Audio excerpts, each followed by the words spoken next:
Hey guys, what's going on? Jacob here. So now that we know the basics of the JavaScript language, let's get into the heart of what JavaScript does best, changing the page. Have you ever seen a slider on a web page or clicked a button and had a modal appear on the page? Those are just some of the things JavaScript can do with the page. So today we'll learn about the document object model and learn how to change the HTML and CSS on the page. Let's get started.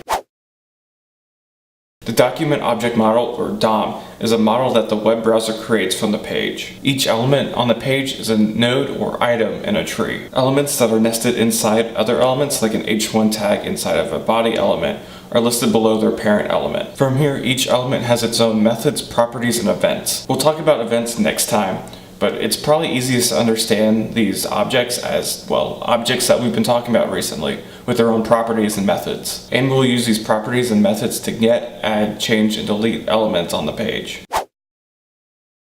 Getting an element on the page in JavaScript is super simple. To get an element by its ID, simply call document.getElementById and then put the ID of the element as the sole parameter. This method of the document object, which is the parent object for everything on the page, goes and searches the page, or DOM, for an element with the ID that you've given the parameter for and returns it. So if we were to console.log this function and search for an element with an ID of hello, this is how it would look in the console. Now, looking at the console, there's not a lot that's of use to us right now, but as you get going with JavaScript, you'll be using these properties a lot more. And we'll learn how to change this element in the next section. There are two other functions that you can use here to get elements by other criteria. Get elements by tag name gets all the elements with the specific tag name that you want, and get elements by class name gets all the elements with that class. Other than getting multiple elements rather than just one element, these functions basically behave the same. Changing an element in JavaScript is pretty easy. There are a few properties that we can use right this minute, and one of those is the inner HTML property. The inner HTML property is all the HTML that's inside an element's tags. So the inner HTML for paragraph would be all of the text, spans, and links that are inside of that paragraph. Now you can use document.getElementById.innerHTML to get all that inner HTML. But this property is much more valuable when you add an equal sign and then assign it some text or HTML. You see, we can change this paragraph text by using this bit of JavaScript. And now we've changed an element in JavaScript. It's pretty powerful and cool.